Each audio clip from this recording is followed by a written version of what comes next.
철학자 에픽테토스는 우리를 괴롭히는 것은 행위가 아니라 행위에 대한 사사로운 생각들이다 라고 강조한 바 있습니다. 평소의 생각이 온통 부정적인 내용으로 가득 차 있다면 저조한 기분에서 벗어나기 어렵습니다. 가령 나는 무능력하다. 세상은 위험한 곳이다. 미래도 지금과 같을 것이다와 같은 생각에 이끌린다면 늘 무언가에 압도되는 느낌일 수 있습니다. 비록 현재 많은 일에 둘러싸여 있다고 하더라도 끊임없이 비관적인 메시지를 반복한다면 생각 속에서 화내고 절망하는 일이 일상이 될 수 있습니다. 책 읽는 다락방의 제이입니다. 우리 주변을 보면 남에게는 엄격하면서 자신에게는 아주 관대한 사람들이 있습니다. 이런 사람들은 자기 잘못은 잘 모르고 남 탓만 해대니 주변에 사람이 없죠. 반대로 남에게는 관대하지만 자신에게는 엄격한 사람들도 있는데요. 주변으로부터 사람 좋다, 착하다는 소리를 들을지는 몰라도 자기 자신은 마음의 갈등과 고통을 지니고 사는 경우가 많죠. 이런 태도들을 취하게 된 배경에는 저마다의 사연이 있을 텐데요. 오늘은 온전하고 원만한 삶을 위해 꼭 필요한 태도가 무엇인지를 생각해 보게 하는 책 한 권을 소개해 드릴까 합니다. 언더라인에서 펴낸 내 마음에 상처 주지 않는 습관이란 책인데요. 이 습관이란 말에서 문제와 해결이 동시에 있지 않나 하는 생각이 먼저 드네요. 이 책의 저자인 김도연 씨는 20년 넘게 다양한 이유로 심리적 고통을 받는 사람들의 마음을 돌보고 있는 임상 심리학자입니다. 현재 마인드플리스 심리상담연구소 그리고 한국 데이트폭력연구소의 대표이자 경희사이버대학교 상담심리학과 겸임교수로 재직 중인데요. 이 책은 그동안 상담을 진행하면서 마음의 상처를 극복한 사람들의 이야기를 통해 많은 사람들이 겪고 있는 마음의 문제들을 살펴보고 동시에 그 해결책을 제시해 주기도 합니다. 마음의 상처는 본질적으로 그것을 보듬는 가장 가까운 사람이 바로 나일 때 삶은 우리를 향해 준비한 선물을 내어준다. 우리 자신의 삶에서 가장 큰 영향을 주는 단 하나의 존재는 바로 나다. 책 서문에 있는 글인데요. 상처도 치유도 남이 아닌 나에게서 찾아봐야 할 일이라는 생각이 듭니다. 그럼 책 속에 있는 이야기를 함께 들어보실까요?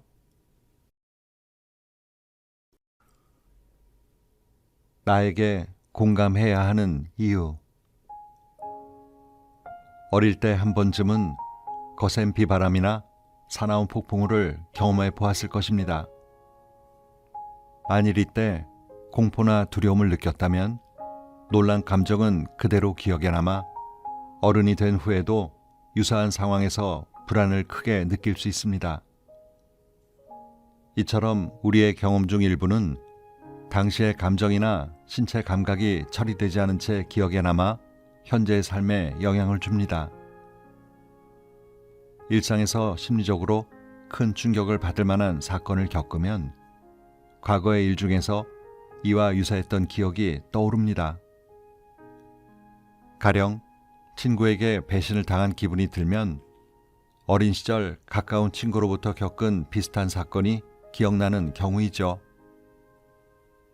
이때는 지난 과거의 기억까지 더해져서 감정 조절이 어렵고 상처도 더욱 깊습니다. 지난 일일지라도 치유되지 않은 마음의 상처는 일상의 뒤편에 잠시 가려져 있을 뿐 오래도록 남아 견디기 어려운 고통과 괴로움을 줍니다. 과거와 유사한 상황을 겪거나 때론 그때를 상기시키는 일부 단서만으로도 정서적으로 압도될 수 있습니다. 실제로 임상심리학자로서 일하는 동안 과거의 일이 현재까지 이어져 고통을 호소하는 분들을 많이 보았습니다. 최근 한 내담자는 대인 관계로 인한 괴로움으로 저를 찾아왔습니다. 어릴 때 친구들로부터 자주 놀림을 받았었는데 어느 날 친했던 친구마저 상처를 주니 학교 가기가 싫었어요. 그 일로 친구 사귀는 일이 두려워졌고 그러다 보니 혼자 지내는 시간이 많았어요. 현재는 원하는 직장에 다니며 별일 없이 지내고 있지만 여전히 사람들과의 관계는 어렵다고 합니다. 특히 다른 사람들 앞에서 말을 하거나 여러 사람이 쳐다보거나 사람들이 모인 장소에서는 상대방이 의식되어 행동도 부자연스러워진다고 해요. 그런 자신의 모습이 부끄럽게 느껴지고 자존감도 낮아져 심리치료를 통해 자신감을 얻고 싶어 했습니다. 과거의 일을 잊어버리고 싶다고 말하는 동안에도 당시의 기억으로 인해 무척 힘들어했습니다. 오래전 일이라도 마음에서 해결되지 않은 상처는 마음에 깊게 자리 잡아 현재의 삶에 영향을 줍니다. 현재의 일상에 영향을 주는 고통스러운 기억이 있다면 당시의 사건을 객관적으로 재조명해 보는 게 좋습니다. 이를 인지적 재구성이라고 합니다. 전통적인 인지치료 기법으로 특정 사건을 객관적으로 재평가하여 감정이나 행동의 변화를 이끌어냅니다. 이를 위해서는 해결하고자 하는 특정 사건을 떠올린 후 그에 관한 생각을 논리적으로 검증하며 생각의 내용을 재수정합니다. 가령 특정 사건에 대해 아무도 날 좋아하지 않았어 라는 생각이 들면 내용의 타당성을 논박하며 나를 아껴준 다른 사람들이 있었어. 사람들이 모두 나를 좋아하지 않는다고 믿을 만한 이유가 없어 라고 수정하는 것이죠. 지난 기억을 객관적으로 검토하게 되면 같은 사건을 새로운 관점으로 바라볼 수 있고 심리적 고통 또한 줄일 수 있습니다. 당시의 기억을 검토한 후에는 자기 공감을 통해 자신을 향해 마음의 문을 열어봅니다. 마음이 괴로울 때 가까운 사람으로부터 공감이나 위로를 받았을 거예요. 그때 나도 모르게 어느새 마음이 진정되질 않았나요? 이런 경험을 한 번 이상은 해보았을 것입니다. 그러나 가까운 사람으로부터 위안을 얻는다고 하더라도 일시적일 뿐입니다. 자신의 마음을 스스로가 돌보지 않으면 매번 다른 사람의 위로를 필요로 하게 됩니다. 자기 공감이란 감정을 있는 그대로 수용하며 두려움이나 불안, 슬픔이나 분노와 같은 감정을 스스로 헤아려 주는 것을 말합니다. 자기 공감은 심리적 안녕에 무척이나 중요합니다. 타인의 감정에는 깊게 공감하고 걱정하면서 정작 자신의 감정을 돌보는 일에는 소홀하지는 않은지요. 자신의 감정과 솔직하게 조화하며 내 마음을 이해하는 과정을 가져보세요. 이는 마치 가까운 친구가 곁에 앉아서 어떤 말에든 마음을 헤아려 주는 것과 같습니다.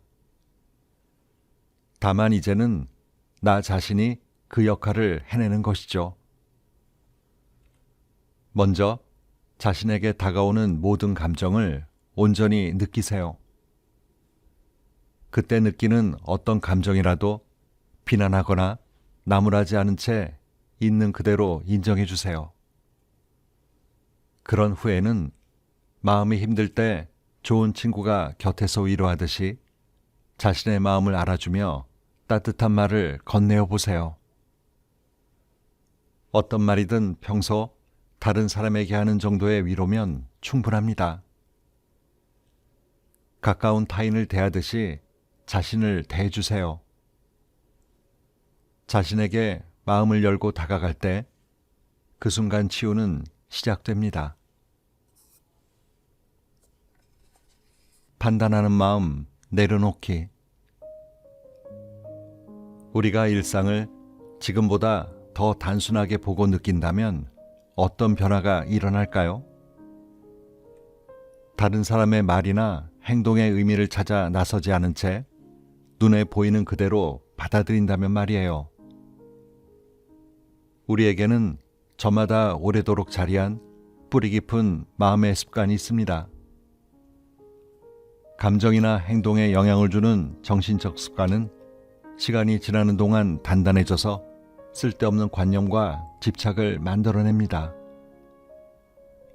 우리를 둘러싼 많은 고통의 근원에는 판단하는 마음이 있습니다. 특히 특정한 관념에 사로잡히게 되면 경험을 있는 그대로 보지 못하게 되는 것이죠. 우리는 자신만의 관념 속에서 경험을 규정하고 구분하고 때론 단정짓습니다.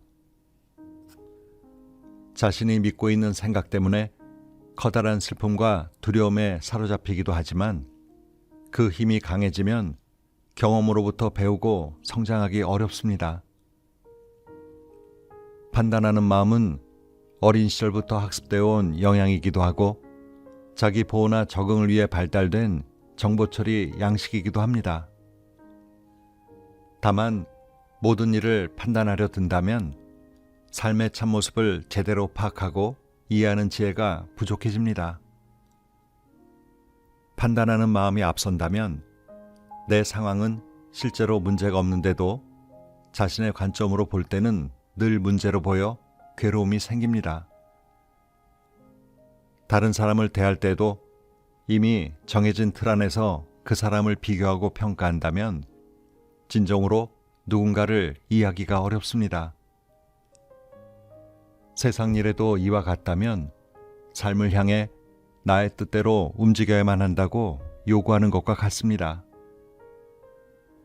살아가는 내내 판단하는 마음을 잘 살필 수 있어야 내 마음이 어딘가에 얽매이지 않고 자유로워집니다. 판단하는 마음은 부정적인 인지적 편향을 일으키기 쉽습니다. 그러다 보니 중립적인 사건조차 부정적으로 바라보게 되는 것이죠. 심리치료를 하다 보면 단순하게 보고 느끼고 싶다는 호소를 자주 듣습니다. 대개는 생각이 지나치게 많아서 이런저런 일을 흘려보내지 못하고 판단하느라 괴로움을 겪습니다. 또한 생각의 유연성이 부족한 경우가 많습니다. 조금만 다른 관점으로 보면 편해질 수 있음에도 자신의 관념에서 벗어나지 못하니 부딪히는 세상 일이 많습니다. 또한 자기 중심적인 태도가 높은 경우도 판단이 앞서게 됩니다. 자신의 욕구를 우선시하다 보니 욕구대로 안 될 때에는 타인을 비난하고 평가하며 상대방이 바뀔 것을 요구합니다. 이는 가정이나 직장, 어디에서든 다를 바가 없어서 주변 사람들은 이들의 요구를 맞추느라 늘 스트레스를 받습니다. 일전에 한 내담자께서 주변 사람들에게 융통성이 없다는 말을 듣거나 생각이 극단적이라는 소리를 자주 듣는다고 합니다. 그는 전 융통성이 없는 게 아니라 원칙이 분명한 사람일 뿐이에요 라고 말하며 가족이나 동료들이 느끼는 불편한 감정이 이해되지 않는다고 합니다. 원칙이 분명하다면 삶의 태도에 일정한 도움이 될 수 있겠지만 상황이나 과정을 고려하지 않는다면 고집이 될 수 있고 타인에게까지 자기 원칙을 강요하면 집착이나 통제가 될 뿐입니다.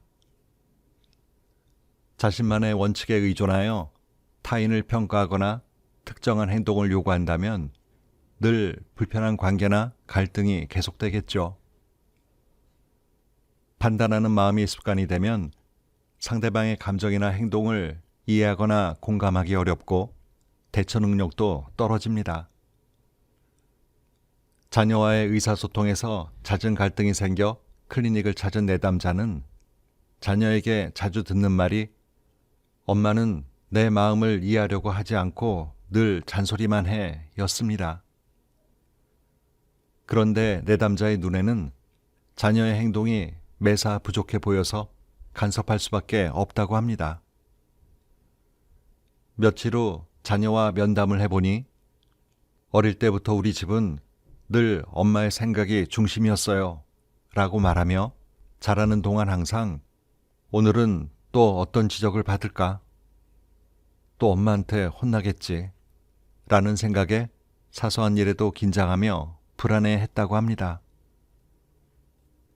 자녀와의 소통에서 판단하는 마음을 내려놓았다면 더 많은 귀하고 중요한 것들을 마음에 담을 수 있었을 텐데 마음 안에 불필요한 생각들이 가득 담겨 가치 있는 순간들을 살피지 못한 것이죠. 마음은 크게는 행위양식과 존재양식으로 구분됩니다.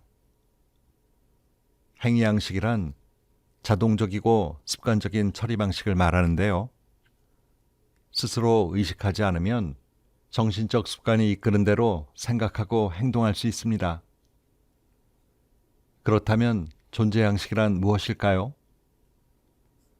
존재양식이란 현재를 있는 그대로 보고 느끼는 마음의 태도를 말합니다. 판단하는 마음이 습관화되면 사실 이상의 것을 사실로 받아들이게 되면서 과도한 고통이나 불필요한 괴로움이 생깁니다.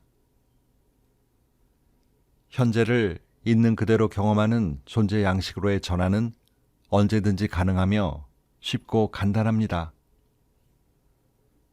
몇 가지 과정을 연습하다 보면 체화가 되어 자연스럽게 경험을 판단하지 않고 있는 그대로 생각하는 힘이 생깁니다. 존재 양식의 시간이 늘어날수록 매사 생각으로 경험하던 방식에서 벗어나 직접적인 경험을 통해 느끼게 됩니다. 그 결과 삶의 풍요로움도 정신적 자유도 커집니다. 그럼 존재 양식으로 살아가기 위한 몇 가지 방법을 살펴보도록 합시다. 첫째, 감각 키우기입니다.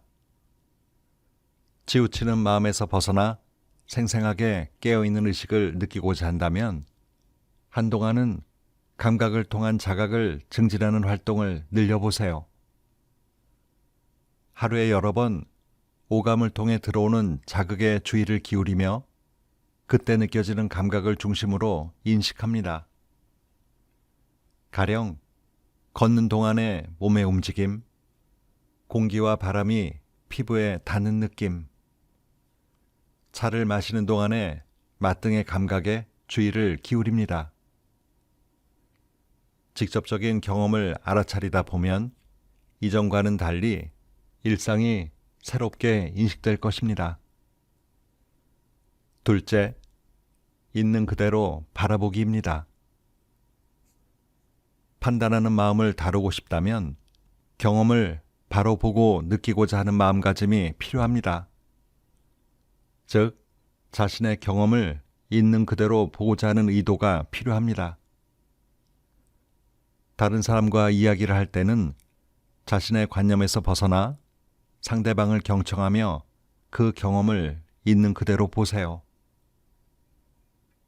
일전에 한 내담자가 늘 큰 소리로 말하고 감정을 극적으로 표현하는 주변 사람으로 인해 크게 스트레스를 받아서 밤잠을 설치게 되었다고 합니다.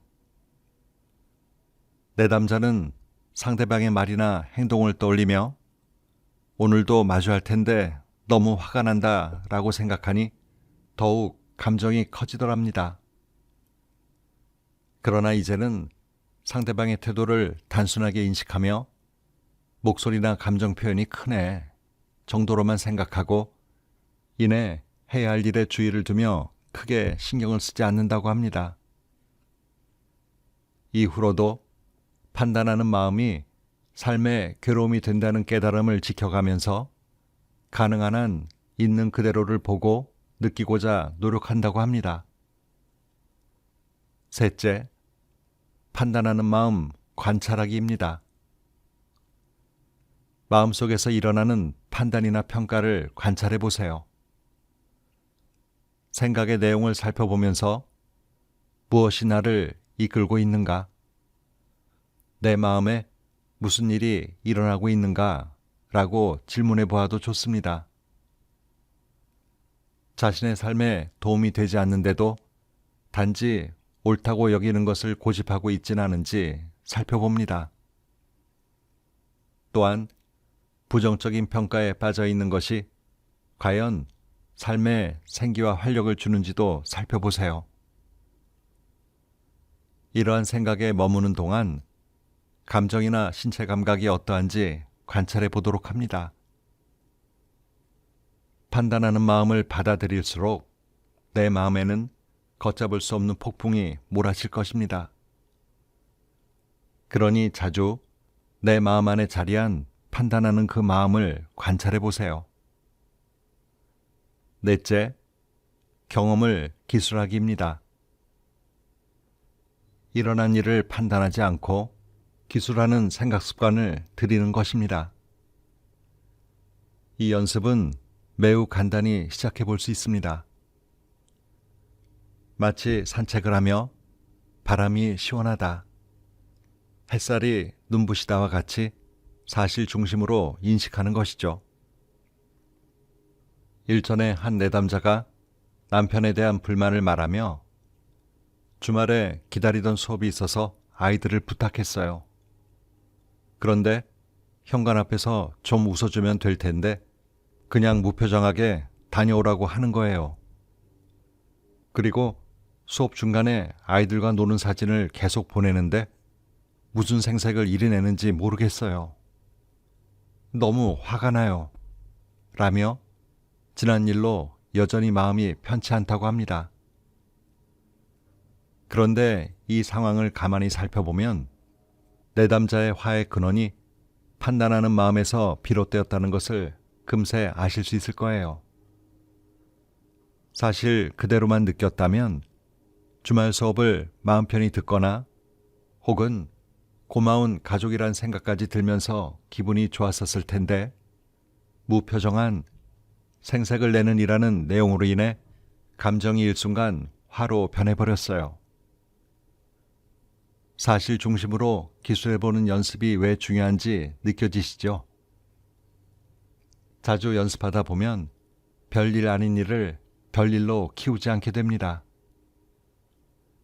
판단하는 마음은 심리적 유연성을 낮추고 삶에 의미 있는 순간을 가로막는 마음의 장벽입니다. 마음 안에 높은 담장을 쌓고 있으면 누구도 그 안으로 들어오기 어렵겠죠.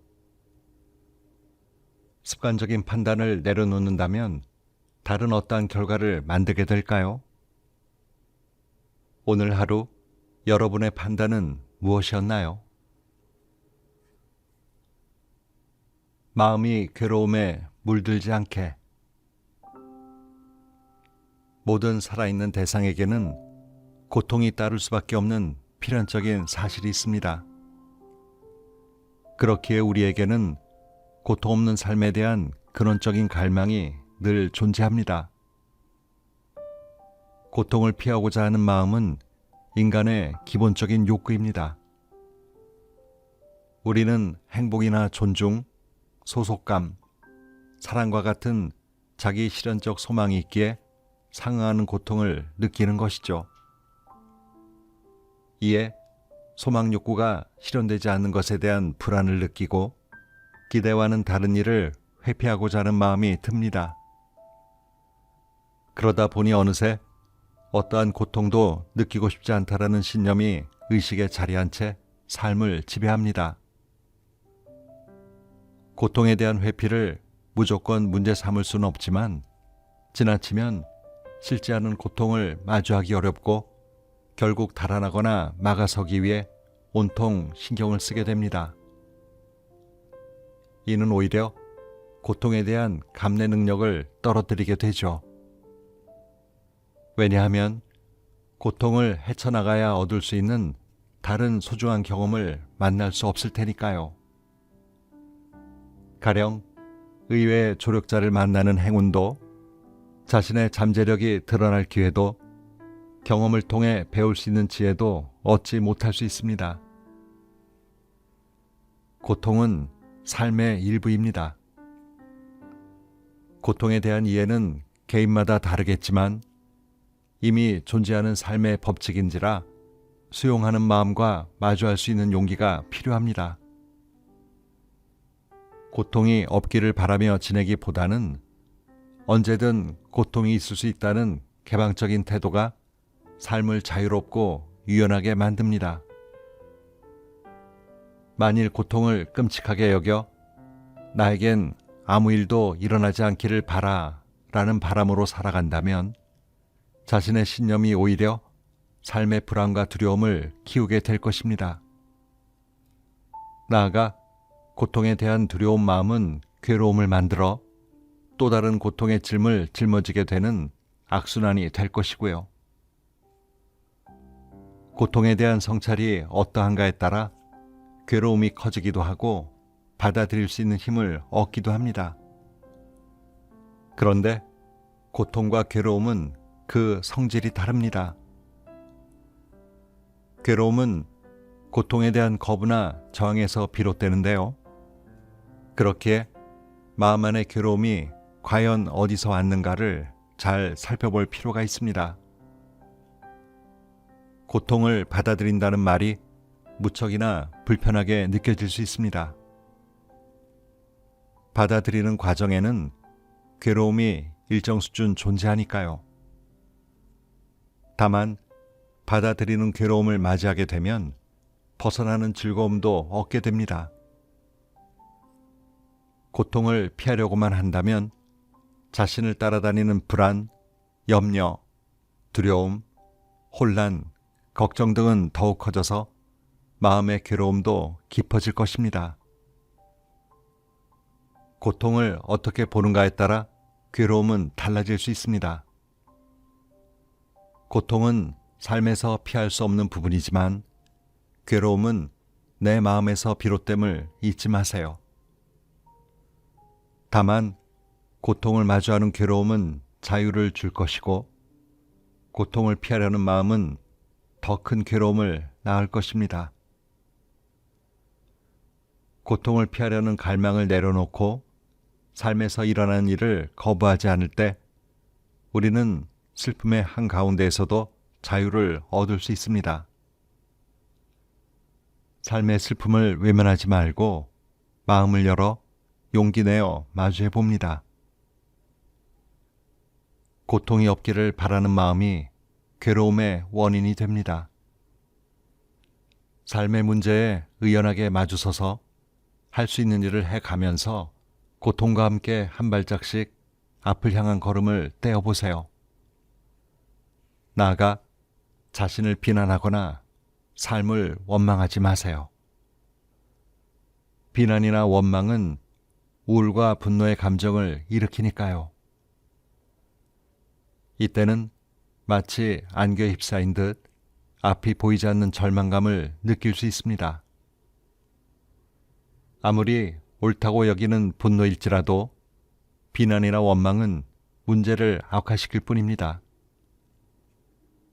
지혜로운 마음으로 자신을 돌보세요. 삶은 필연적인 상처를 만듭니다. 일, 사랑, 인간관계 등 모든 면에서 그러합니다. 상처가 덧나지 않게 하려면 잘 돌봐주어야 합니다. 그래야 마음이 괴로움에 물들지 않습니다. 현재의 삶은 지금 여기에 와 있습니다. 고통이란 이미 존재하는 실제입니다. 얼마 전 한 내담자가 불행해질까 두렵습니다 라고 털어놓았습니다. 과연 두려움은 어디서 온 것일까요? 마음 안에서 온 것인지 마음 밖에서 온 것인지를 잘 살펴보아야 합니다. 우리의 괴로움 중 상당수는 공연이 일으키는 미망인 경우가 많습니다. 마음이 어수선할 때는 자신에게 질문을 던져봅니다. 지금의 괴로움이 어디에서 비롯된 것인지 말입니다. 일상에서도 틈틈이 이 질문을 떠올리며 잠시 멈춰보세요. 마음의 괴로움이 클수록 실체가 없는 대상을 쫓아가기보다는 지금 해야 할 일을 찾아 전념합니다. 실제 않은 삶을 정면으로 마주할 때 삶의 가능성은 열리니까요. 합리화. 어떤 행동을 한 후에 비난이나 자책을 피하고자 그럴듯한 구실을 만들어 행동을 정당화하는 것을 말하는데요. 그런데 과연 이 합리화로 자기 보호를 할 수 있을까요? 인정이 아닌 부정, 자기 중심적 태도로 남 탓을 하니 주변의 신뢰가 무너지고 한편으로는 마음이 불편하니 늘 불안과 짜증으로 본인도 주변 사람도 힘이 듭니다. 어떤 문제가 생기면 그것에 대해 직면하고 인정하는 걸 고통스럽게 받아들이지 않는 마음가짐이 필요하지 않을까요? 직면하기는 자기 객관화를 위한 의미 있는 시작이고 인정하기는 변화를 위한 첫걸음이다. 저는 본문에 있는 이 말에 많은 공감을 했습니다. 오늘도 좋은 하루 보내세요.